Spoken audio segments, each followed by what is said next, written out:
Hola, hola, ¿cómo están? Muy buenas noches, bienvenidas y bienvenidos, aunque usted no lo vea. Estamos en nuestro especial del tema internacional, de temas internacionales de fin de año.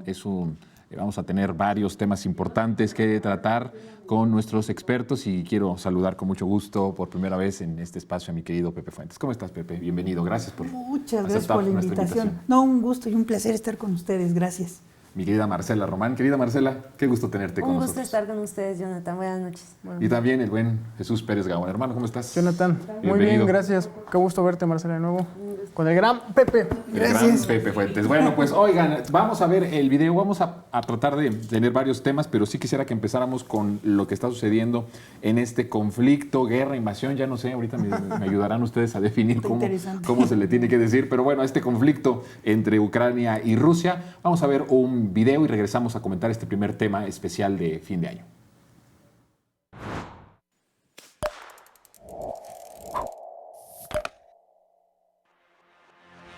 Oye, hace 3 años ya inició el conflicto entre Rusia y Ucrania.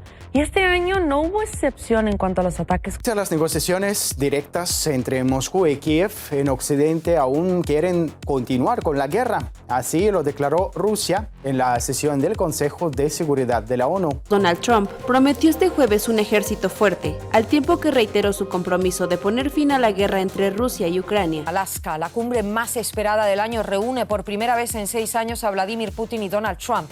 Un encuentro que podría marcar un antes y un después en la guerra de Ucrania. Hoy el presidente Trump le pidió a Ucrania y a Rusia detener lo que él llamó una brutal guerra. Esto ocurrió luego de la reunión que el mandatario sostuvo con su homólogo Zelensky. Los estadounidenses intentan mostrar músculo militar porque buscan extender sus influencias. Entre otros temas, destaca que algunos países de Europa se benefician del conflicto con Rusia y por eso obstaculizan el entendimiento mutuo entre Moscú y Washington. Todo indica que ni Estados Unidos ni Europa tienen condiciones de realmente cambiar el resultado de la guerra, que es una victoria indiscutible de Rusia, que está abierta a negociaciones desde que reconociendo.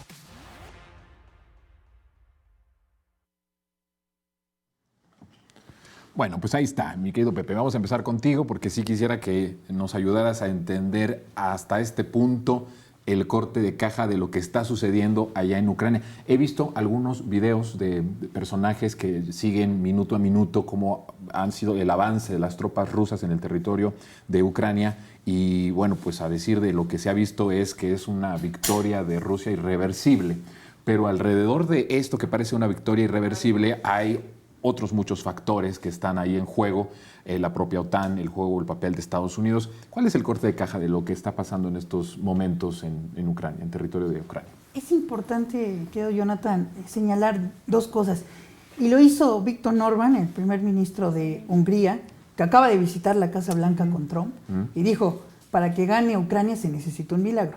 Entonces se burló prácticamente de Zelensky, porque hay que recordar que Hungría no se lleva bien con Ucrania. Hay un conflicto ahí, histórico incluso.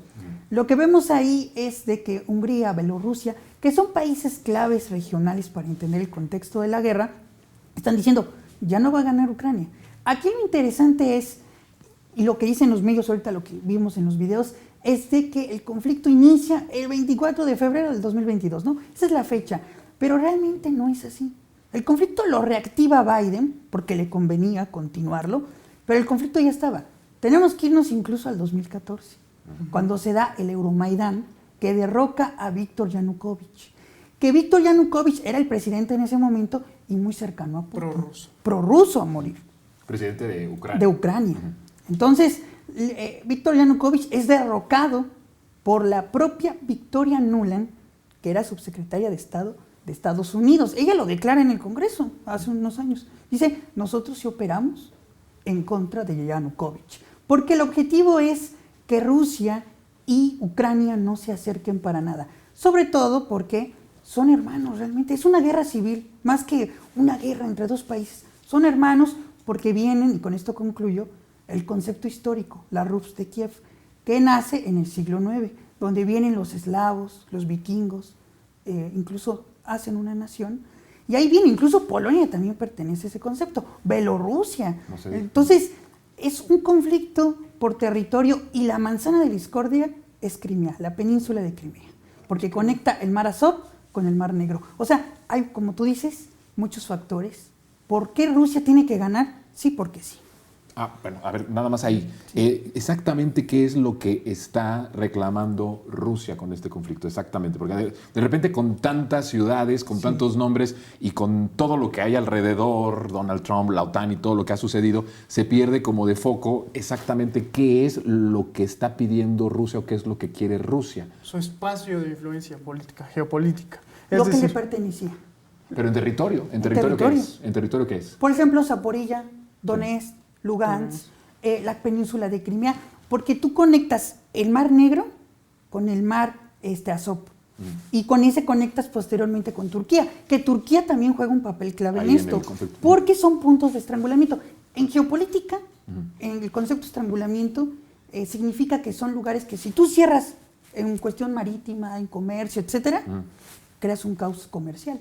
E incluso también militar, porque para que vayan los buques de guerra para esa zona, necesitan pasar por Turquía y también por Crimea. Entonces, es importante esos puntos de estrangulamiento. Otros puntos de estrangulamiento los conocemos aquí en América Latina, Canal de Panamá, etcétera. O sea, hay muchos puntos de estrangulamiento y ese es el juego estratégico que está utilizando Putin, porque si él controla toda esa zona que ya les estoy mencionando, pues va a tener una gran victoria, porque hay que recordar que Halford Mackinder, que era un geógrafo inglés, hablaba de esos conceptos, el corazón del mundo. Si tú tienes el control del mar Cáucaso y toda esa zona en donde está todo el petróleo, gasoductos, etcétera, tienes el control del mundo. Y es lo que también quiere ahí en específico Rusia. Todos lo quieren. Todos. Aquí no hay buenos ni malos. O sea, Rusia, no, más allá de que sea bueno o malo, pero entonces quien está a un paso de conquistar eso sería en todo caso recuperar sería Rusia. Claro. ¿Sí? Jesús. Pues estamos viendo en el mundo multipolar en el que vivimos el reconocimiento de las zonas de influencia geopolítica. Mientras Estados Unidos está reclamando su parte en América Latina, mientras en Asia, China, ese gran gigante, también está reclamando su espacio, a Rusia, como pues, la literatura geopolítica lo asegura, la Guerra Fría no acabó para Europa, sino solo bajó de grados un poco. Y ahorita Rusia básicamente está jugando el siglo XXI el futuro de Europa, salvo por la España de Pedro Sánchez, que dijo que no a gasto militar. Trump, al amenazar con desaparecer la OTAN, o por lo menos que Estados Unidos siga invirtiendo en la OTAN, los obligó a invertir en gasto militar. ¿Para qué? Para que se arman Europa para combatir realmente a la persona, al grupo, a la potencia que tienen a un lado, que es Rusia. Y entrar a Ucrania significa entrar a Europa y viceversa. Por eso le interesaba tanto detener a Rusia el crecimiento de la OTAN con la incorporación de Ucrania. Porque si entraba a Ucrania a la OTAN, crecía la zona de influencia de la OTAN, crecía la zona de influencia armamentista de Estados Unidos y todos sus aliados geoestratégicos en la zona. Ahora, creo que a estas alturas, al ir a un lugar tan caluroso y tan fresco como Alaska, a encontrarse Putin y Trump, pusieron, digamos, sobre la mesa la negociación del futuro de Europa. La negociación, incluso, ahí sí creo lo veo un poco más difícil, pero la influencia de la URSS en el siglo XX sobre Medio Oriente también fue muy fuerte. Pero también se está hablando incluso de la influencia de Medio Oriente, aún a costa de Israel. La posición, todos sabemos, de Trump es respaldar a Netanyahu, respaldar la ocupación israelí en Palestina y Cisjordania, y pues perpetuar el genocidio, pero aún incluso entrando a Europa, también Rusia puede entrar a la zona de influencia de Medio Oriente. Y no estamos hablando de 3 pesos, ni tampoco de 3 kilómetros. Estamos hablando del origen de muchas civilizaciones, de muchas religiones monoteístas, estamos hablando de bancos europeos, estamos hablando de coronas, aristocracia en Europa, que estarían de nuevo en manos del zar ruso. Ahora, yo quiero hacer una pregunta ahí más o menos provocativa, porque dices que el conflicto en realidad empieza en el 22, ¿no? 14. Bueno, no, pero esta como tal, ya este conflicto. Es como la segunda fase, yo lo diría como la segunda, porque la primera, incluso podríamos irnos a 2005, con la Revolución Naranja, que será un conflicto electoral entre Víktor Yanukovych y Víktor Yushchenko, que Víktor Yushchenko estaba patrocinado por Bush. Sí. Entonces, Ahí es donde empieza realmente el conflicto. Porque no querían que Yanukovych llegara. No llega en 2005 y en 2010 ya llegó. Ya no pudieron evitar el triunfo de Yanukovych. Ok, pero ahora, en la cuestión de las armas y la capacidad de armas que tiene Rusia, ¿por qué se ha retardado tanto el triunfo de esta superpotencia en Ucrania? Incluso se jugó mucho con la narrativa en el sentido de que en algún momento toda la prensa occidental decía va a perder Rusia. O Rusia va perdiendo, ¿no? Y Ucrania se está defendiendo bien y Rusia va para atrás. Ese fue un golpe muy fuerte, más mediático que otra cosa. Pero al final, ¿sí se ha ido como atrasando o sigue los cauces planeados por parte de Rusia? A ver. Sí, yo sí quisiera hacer memoria sobre este elemento mediático de inicios de la guerra en el 22, porque no sé si recuerdan cuando empezamos a conocer de este renovado conflicto, los medios de comunicación empiezan a censurar a los medios rusos. Sí. Es decir, los medios al inicio de la guerra tuvieron una participación directa en el cerco informativo para ir declarando a Ucrania vencedora del conflicto que apenas empezaba, y en la medición incluso de agendas mediáticas de entonces, la palabra Ucrania parecía ya como victoriosa de la guerra que apenas iniciaba. Cerraron varios canales rusos en YouTube, varios periodistas fueron silenciados. Entonces fue una guerra que empezó con la declaración victoriosa de Occidente y hoy es un conflicto hegemónico también. Estamos viendo la declaración, el intento, las pruebas nucleares que está haciendo ya Donald Trump, ¿no? Para hacer ese reto bélico, y a su nivel solo está Rusia. Entonces, cuando estamos hablando de que Rusia está intentando colonizar o reconquistar o, como dice Pepe, configurar un nuevo orden geopolítico en esta parte del mundo, pues tenemos una reacción inmediata de Estados Unidos que, como se ha dicho, también está interesado en esos mares y en esos recursos estratégicos. Entonces, hoy esa guerra creo que se reaviva en un conflicto geopolítico de grandes magnitudes también. Y también yo quiero señalar algo ahorita que mencionabas de que Rusia retrocede un poco. Hay que recordar la batalla de Stalingrado, Segunda Guerra Mundial. Así era la maniobra de Rusia. Lo que quiere hacer Estados Unidos con Rusia, y lo hizo a través de sus medios corporativos, es caer en una paz de cartaginesa, como lo que pasó con Cartago y Roma. ¿Qué pasó? A Cartago lo humillaron. Eso es lo que quieren hacer con Rusia, porque el concepto de balcanizar a Rusia está en el juego de Estados Unidos, desde Zbigniew Brzezinski, que era el asesor muy importante de Estados Unidos, de Obama, de todos los partidos demócratas y republicanos, y Zbigniew Brzezinski, curiosamente, es de origen polaco, de Polonia, nació en Varsovia. Entonces, lo interesante aquí es que Zbigniew Brzezinski era el ideólogo de antirrusia, y el objetivo, y él lo decía en su libro del Tablero Mundial, decía, el objetivo es acabar con Rusia, balcanizarla, dividirla, como lo que hicieron con la Unión Soviética, porque Ucrania pertenecía a la Unión Soviética. Entonces, ¿qué hace? Dividir. Y eso es lo que quieren, porque Rusia ya ha regresado al tablero mundial gracias a Vladimir Putin. Y eso es importante decirlo. Humillaron a Gorbachev, humillaron también a Boris Yeltsin, el calderón ruso, que le gustaba tomar mucho a Boris Yeltsin. Entonces, todos ellos cayeron en el ridículo. Llega Vladimir Putin, y ahí es donde ya empiezan a darse cuenta. Incluso rápido, agrego el dato. Putin dijo en 2008, quiero que Rusia forme parte de la OTAN. Y dijeron, no, ¿cómo va a formar parte? Rusia, su sueño, vamos a sus ideólogos, siempre quiso ser europeo. Siempre. Pero el problema es que aquí el tema va que no quieren que se acerque a Alemania. El gran perdedor de esta guerra también, y hay que decirlo, es el gasoducto Nord Stream 2. Que conectaba a Rusia con Alemania. Claro. Lo detuvieron por la guerra, porque no quieren una alianza geoenergética con Rusia y Alemania. No quieren. Por eso hacen este conflicto también. Biden le deja un conflicto ya avanzado a Trump. Y Trump ahora tiene que buscar la manera de detenerlo, pero yo sí lo veo complicado, porque Rusia tiene 3 líneas rojas. Una, que Ucrania no forme parte de la OTAN. 2, los misiles Tomahawk, que son misiles de grande alcance que Zelensky últimamente los está pidiendo a Trump.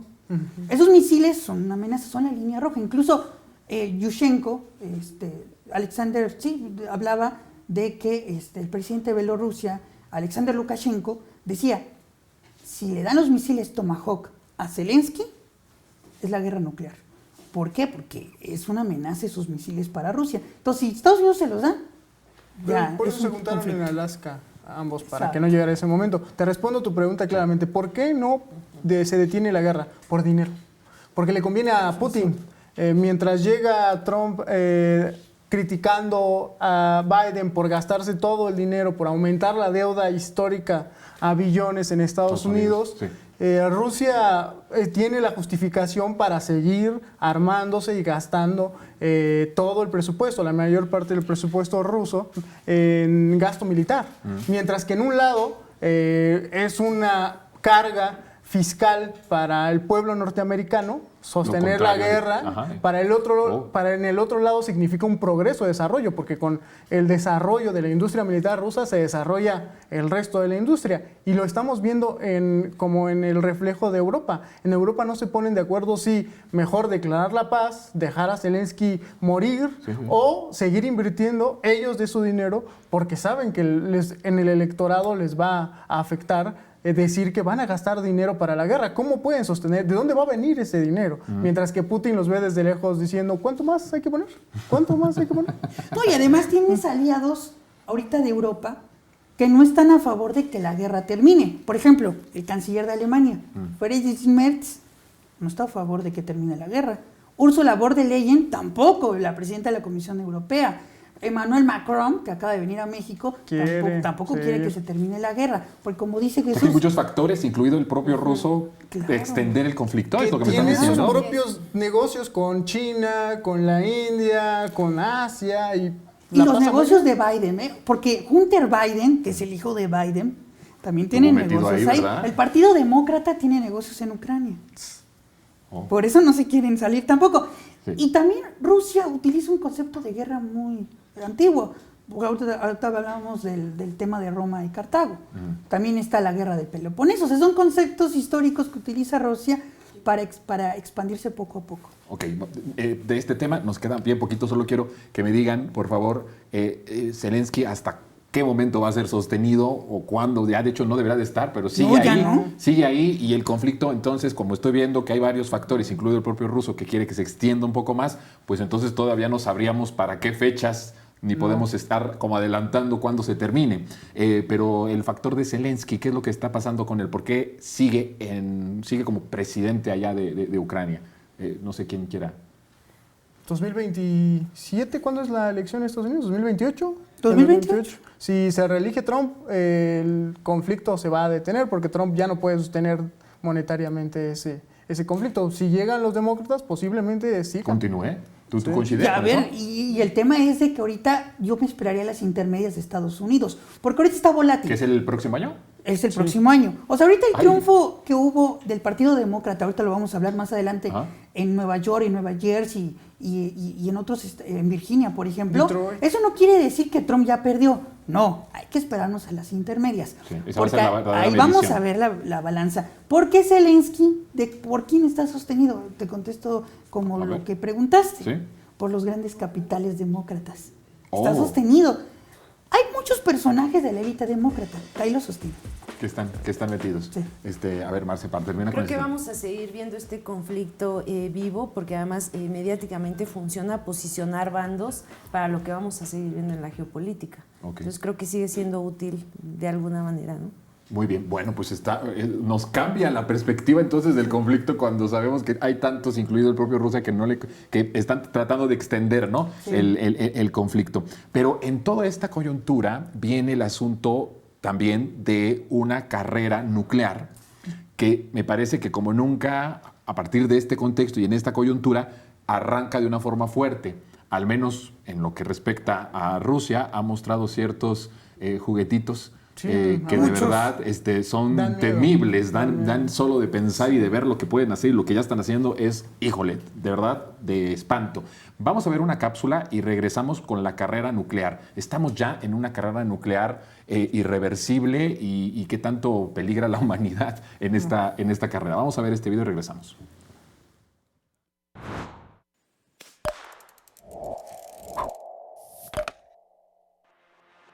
El presidente de Estados Unidos, Donald Trump, acusó a Rusia y China de haber realizado en secreto pruebas de armas nucleares y prometió hacer lo mismo. El mandatario admitió que no sabe con certeza dónde están haciendo esas pruebas, pero aseguró que las realizan a gran profundidad bajo tierra.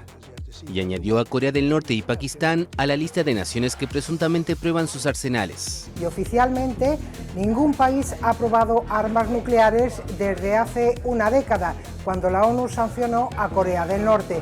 Rusia estrena su nueva arma Poseidón. Putin prueba con éxito un dron submarino nuclear. A tan solo unos días de probar el misil nuclear Burevestnik, y según Vladimir Putin, no existe nada igual en el mundo. Putin aseguró que el sistema no tiene forma de ser interceptado.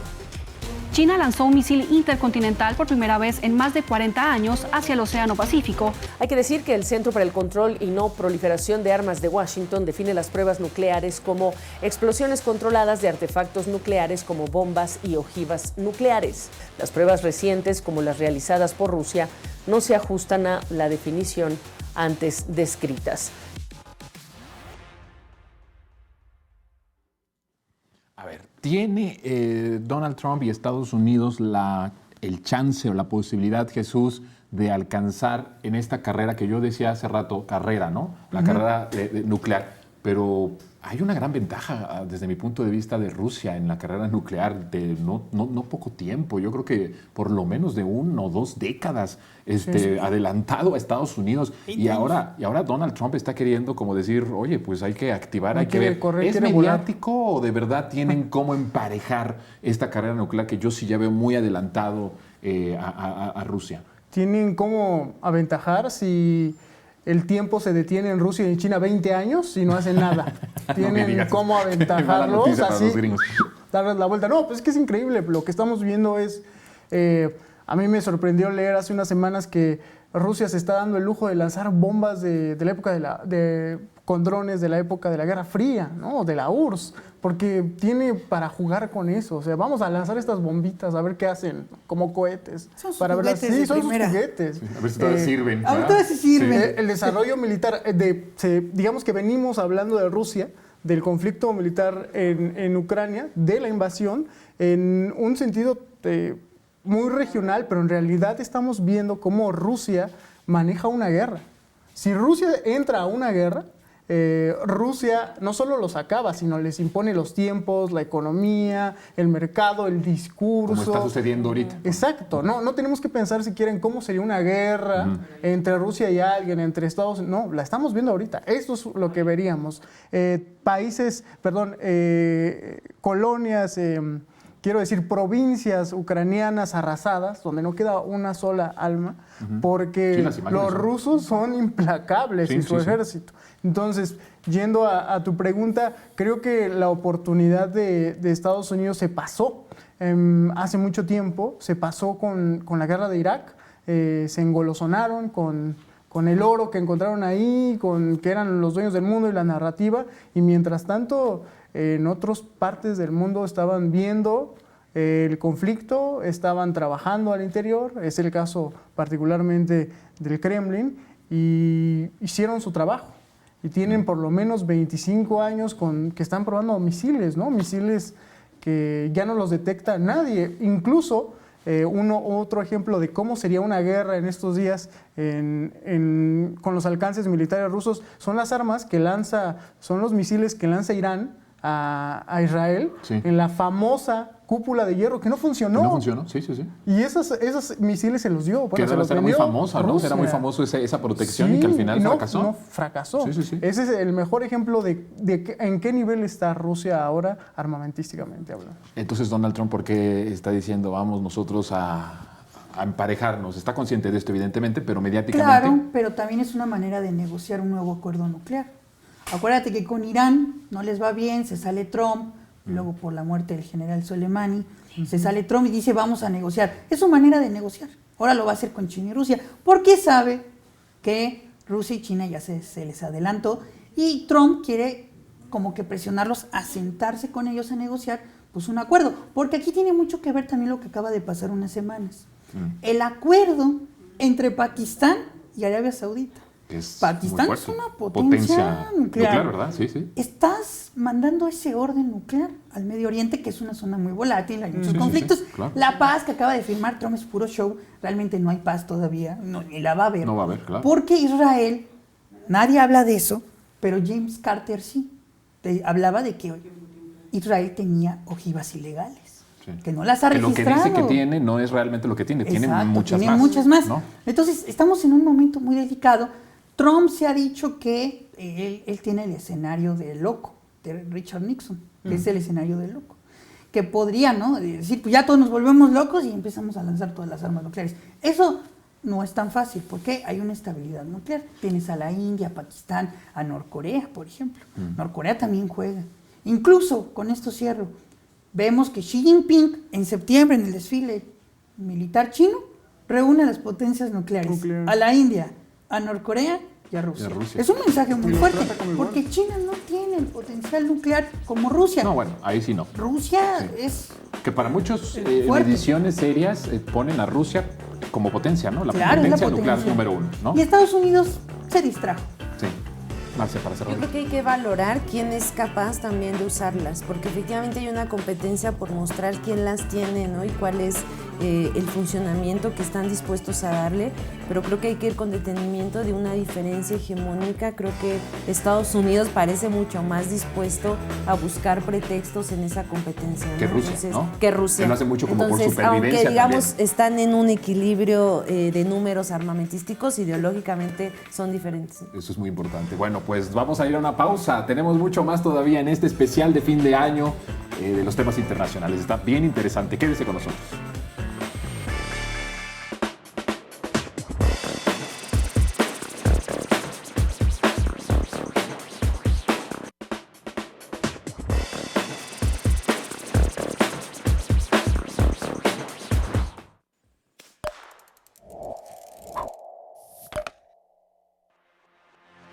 When I left, Venezuela was ready to collapse. We would have taken it over. We would have gotten all that oil. It would have been right next door.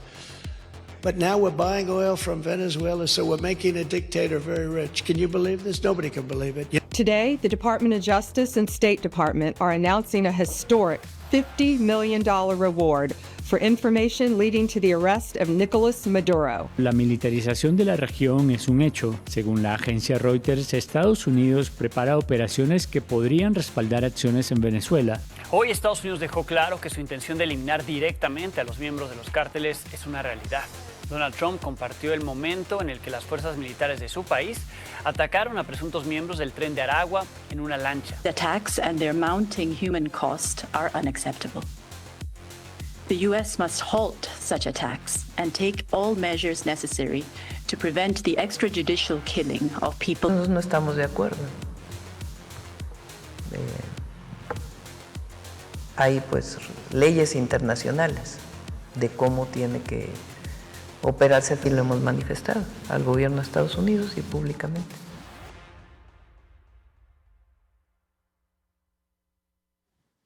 Otro de los temas internacionales que por supuesto que es importante seguir, darle seguimiento y por supuesto como parte de la región latinoamericana y el contexto también de las amenazas injerencistas de Donald Trump en nuestro país y como lo está haciendo ya ahora en Venezuela, pues este tema justamente de una ofensiva, una forma mucho más radical de Estados Unidos de presionar al gobierno de Maduro. Yo quisiera empezar con una pregunta así directa, Marcela. Estamos la antesala del fin de la revolución venezolana, estamos en la antesala de una negociación del régimen de Maduro y lo que representa desde inicios del siglo y del milenio, con toda esta revolución comandada por Chávez, por grandes avances en Venezuela, impresionantes en todos los rubros, sobre todo sociales, de bienestar,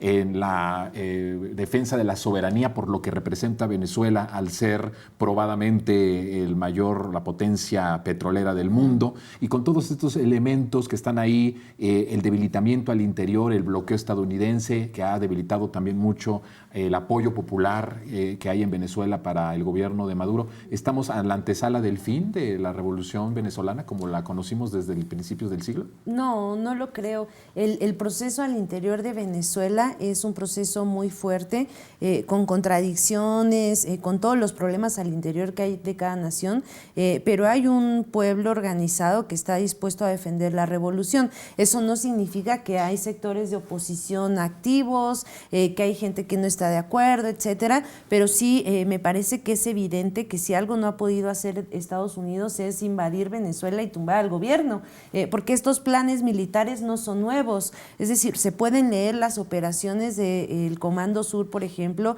donde esta fase mediática que estamos viendo, que esto que aparece inocentemente como información, es parte de lo que hemos conocido como guerra mediática contra Venezuela, es decir, este calentamiento mediático que se hace para incentivar conflictos a escala local o regional, internacional, contra Venezuela. Y hoy Estados Unidos pues está activando los mecanismos conocidos que tiene para culpar en este caso a Maduro de terrorista narcotraficante, con la reactivación de un discurso del cártel de los Soles y del Tren de Aragua, que se comprobó además que es falso, y eso ya nos pone en una situación bélica, conflictiva importante, porque aunque no se ha invadido Venezuela y no ha caído el gobierno de Nicolás Maduro, ya hay varios pescadores asesinados en el Caribe, en el Pacífico también, y decir Trinidad y Tobago fue un país que ya fue tomado por Estados Unidos para acercar a Venezuela.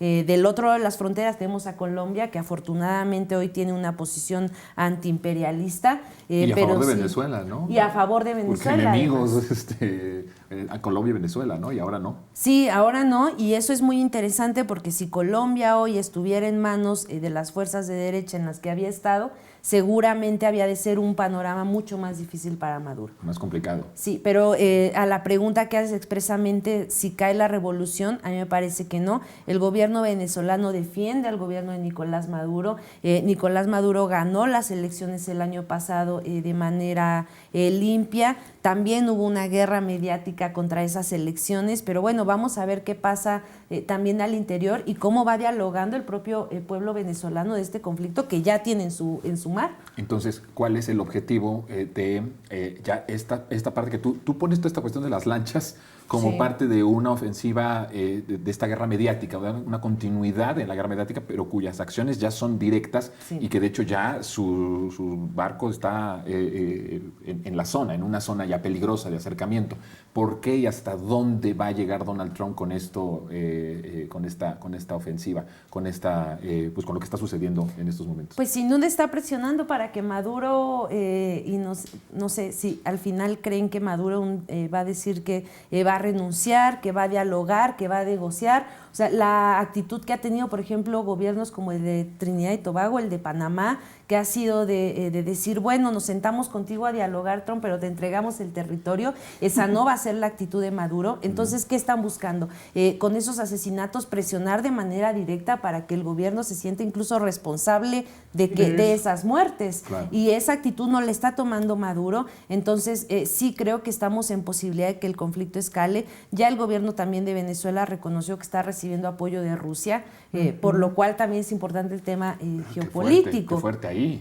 Sí, pero y claro, porque el portaaviones ya está instalado en Trinidad y Tobago, el portaaviones de Estados Unidos con una capacidad bélica muy importante. Entonces la resistencia que puede hacer Venezuela está ligada a una estrategia militar pues que solo le puede dar un apoyo como el de Rusia. Claro. Entonces sí estamos hablando de definiciones geopolíticas de trascendencia para la historia, no solo regional, sino mundial, porque es la reserva petrolera más grande del mundo. Sí, exactamente. A mí me parece, Pepe, que de repente los gringos están subestimando a Venezuela.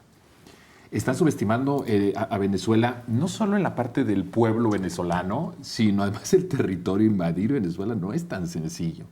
No es tan sencillo. Y a mí sí y bueno, con Petro ahí jugando, además Petro sí sabe de eso. O sea, Petro sabe de guerrilla impresionantemente. Claro. Y ahí está ya preparado, ¿no? Una parte de su ejército además, también ahí listo. Petro apuesta a la Gran Colombia, que era la unión de Venezuela, Panamá, Colombia, en la época de cuando estaba la Nueva España, los españoles, etcétera. Petro apuesta por ese contexto histórico. Ahora, la parte geopolítica, ¿qué tiene que ver Venezuela y el Golfo de México? Yo uniría a los dos. el Mar Caribe y el Golfo de México. A ver. Porque George Kennan, que era un geoestratega importante durante la Guerra Fría, se intercambiaba cartas con Nicholas Spigman, que era otro geopolítico estadounidense, y hablaban del concepto del mar Mediterráneo de América. Que ese concepto abarca el Golfo de México y el Mar Caribe. Y ahí están todas las mayores reservas de petróleo. Juntando las dos, se llevan de calle al Golfo Pérsico y a otros golfos. Sí, claro, claro. ¿Por qué? Incluyéndonos a nosotros. Sí, nosotros y la Unión de Venezuela. Por eso es importante que América Latina no deje solo a Venezuela. Ahora, ¿cuál es el otro factor de Venezuela? Que hay estabilidad dentro del país. El ejército. Claro. Hablamos de que el ejército ha jugado un papel fundamental en la historia de Venezuela. Ha habido golpes de Estado, el ejército... para bien y para mal, ¿no? Ha habido inestabilidad, sobre todo en el gobierno de Marcos Pérez Jiménez, que lo consideran dictador, otros no, otros sí, hay una lucha interna en la historia venezolana, pero hay que recordar que el ejército ha tenido altas y bajas, y con Chávez en el 92 intenta dar un golpe de Estado, no lo logra. ¿Y quién estaba al lado de Chávez? Diosdado Cabello, que ahorita es una pieza clave para el gobierno de Maduro. Ahí está la alianza cívico-militar. Si Maduro, pongamos un escenario, logran quitarlo, llega Diosdado Cabello, que realmente yo lo veo que es un conflicto entre el ejército y Trump, no más. Maduro le da la estabilidad de la gobernabilidad, pero Diosdado Cabello es al que no quieren, porque él fue súper allegado a Chávez. Juntos, los dos estuvieron en el golpe de Estado del 92. Después a Chávez lo libera Rafael Caldera, que ahí es donde a Rafael Caldera le da una popularidad grande como presidente. Y luego llega Chávez, ya sale de la cárcel porque estuvo en la cárcel y gana en las elecciones ya a finales del siglo XX, llega en el XXI. Entonces, no hay que perder de vista al ejército. El ejército tiene un gran peso en la cuestión de Venezuela y esa es la estabilidad que le está dando a Maduro. Esa alianza que Trump no ha podido romper, y hay que tener cuidado con Trump, porque tiene un asesor que rápido lo menciono, que es Lindsey Graham, que es un senador que lo conoce muy bien el presidente López Obrador, lo atacó de manera caótica, etcétera. Lindsey Graham es el ideólogo, de acuerdo a lo que dijo Bob Woodward en el libro que escribió Miedo sobre Trump, su primer periodo de gobierno. Dice, Lindsey Graham es el que le dice, invade Venezuela y Corea del Norte. Entonces hay que tener cuidado con esos personajes, porque tiene un gran peso Lindsey Graham en el Senado. Y eso va a jugar en las elecciones intermedias. Hay un escenario que se está diciendo con expertos geopolíticos estadounidenses que Trump va a utilizar el tema de Venezuela para las próximas elecciones intermedias, que tiene que ver con el octubre sorpresa. Un mes antes de las elecciones intermedias, porque Trump va a jugarse que continúe su mayoría en el Congreso, en la Cámara de Representantes y en el Senado. Esa es su tirada de Donald Trump. Para que no cierren otra vez el gobierno, que lo acaban de abrir otra vez, pero ese es el tema. El tema. A ver, Jesús. Bueno, yo creo que estamos viendo, a mí tampoco me sorprende lo que está ocurriendo en Venezuela, pero creo que estamos en un momento distinto de Trump. Corina Machado es el proyecto Juan Guaidó, ¿no? 2.0, y por lo tanto muchas de las cosas que estamos viendo no me parecen una novedad, a pesar de la emergencia que estamos viviendo. Sin embargo, destacan los gobiernos progresistas que por más que los odiemos, por más que no nos gusten, por más que sean tan progres, buena ondita, chafas como Boric o que sean loquitos del Twitter como Gustavo Petro, no sé. O que sean de una dinastía larga tradición como Díaz-Canel en Cuba. Es importante que existan ellos, porque recordemos que Duque le abre la puerta a la invasión a Venezuela, a Juan Guaidó, en tierras colombianas con el narco. Gracias a que tenemos a alguien como Gustavo Petro en el gobierno, alguien de izquierda, que no se alinea y que incluso ya, porque no se alinea, lo están acusando de narcotraficante en Estados Unidos, Marco Rubio. Antes de ese es otro, Marco Rubio. Gracias a ello, está siendo difícil para Estados Unidos articular una estrategia de invasión, ¿no? Que en otro momento, digamos, 2017, 2008, en el mejor momento de Trump y Juan Guaidó, hubiera sido un poco más fácil, y ni así lo lograron. De hecho, hubo un trascendido, me imagino que ustedes lo conocen muy bien, que apareció en el Washington Post o algo así, donde se asegura que Maduro ya estaba en el avión y le hablaron desde el Kremlin diciendo: tú te regresas, tú vas a gobernar Venezuela, y lo detuvo Rusia. Pero ya estaba en un avión para irse. Y ahora estamos en una situación similar. Prácticamente nos lo están diciendo al mundo les estamos mandando bombas, les estamos mandando aviones rusos a Venezuela para que se defiendan. ¿Qué puedes interpretar de eso? Más allá de Rusia les está diciendo, los respaldamos y ustedes sigan ahí. Y además le agregas Chile, y además le agregas Lula en Brasil, y además le agregas Boric, y además le agregas México con Claudia Sheinbaum, aunque por cierto, el gran argumento para darle el Nobel a Corina Machado fue, me imagino que lo vieron, polémico, porque alguien ahí en Morena sugirió por qué no se lo dan a AMLO, ¿no? El Nobel, porque él también propuso una mesa de negociación en México en donde la oposición venezolana y el oficialismo se sentaron a negociar, y fue un gran momento para Venezuela la negociación. Incluso se llegó a hablar antes de la llegada de Trump de un proceso de reconocimiento del gobierno de Maduro y una transición a otras figuras. Estábamos hablando ahorita, ¿no? De Delcy Rodríguez. Puede ser una de las figuras. Pepe le apuesta a los militares. Diosdado Cabello. Sí, Diosdado o otro militar. Pero también que no se te olvide el factor de Irán y también la India, que están metidos en Venezuela.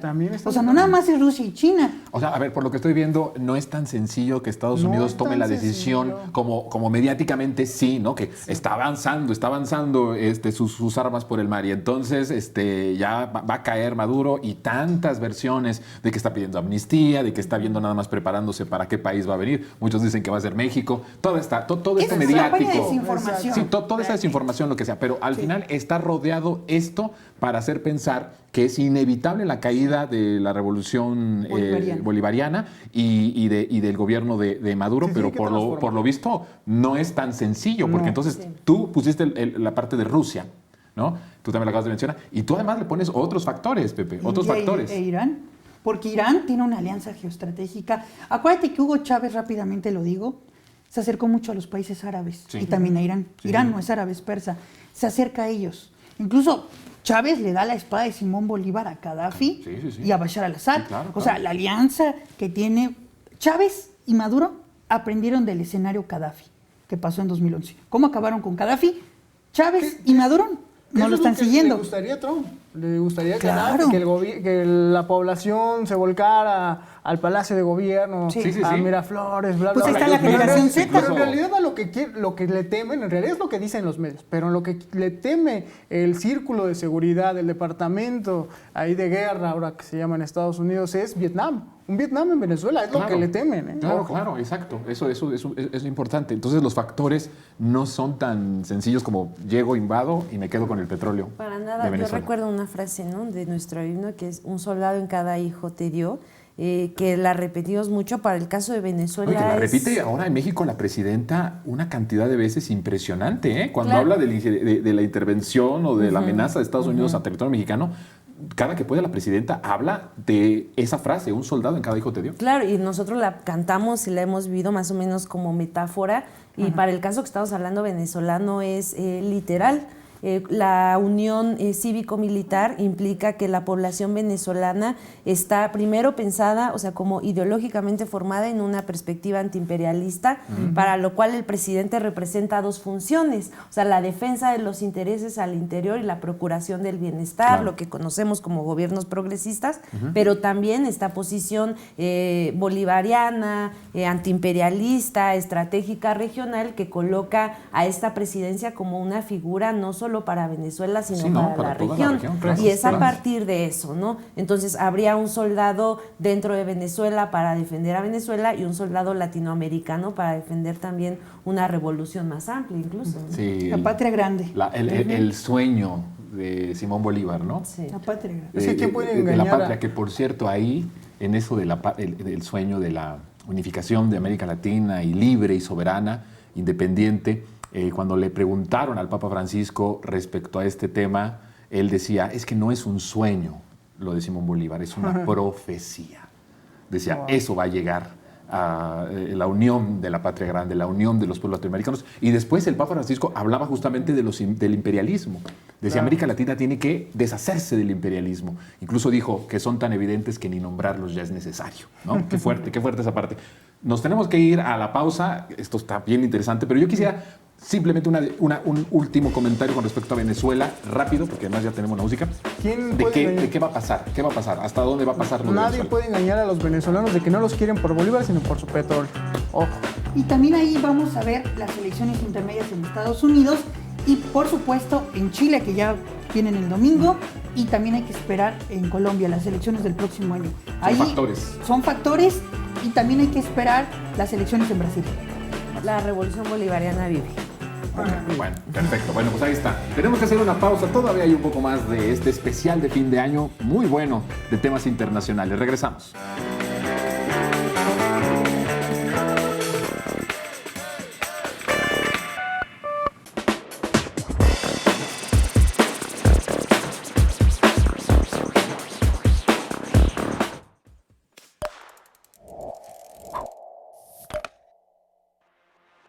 Los demócratas arrasaron en las primeras elecciones del segundo mandato de Donald Trump al frente de la presidencia de Estados Unidos. Uno de los golpes más importantes para el trumpismo se dio en Nueva York, donde Zohran Mamdani obtuvo el triunfo con más del 50% de los votos.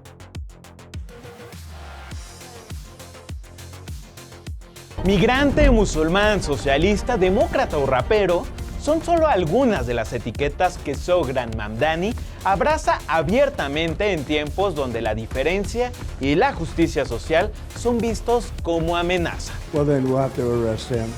Look, we don't need a communist in this country, but if we have one, I'm going to be watching over him very carefully on behalf of the nation.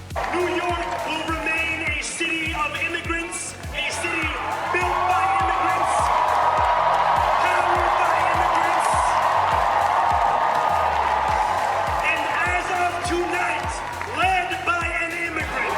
So hear me, President Trump, when I say this. To get to any of us, you will have to get through all of us. Pero interesante lo que ocurrió en Nueva York.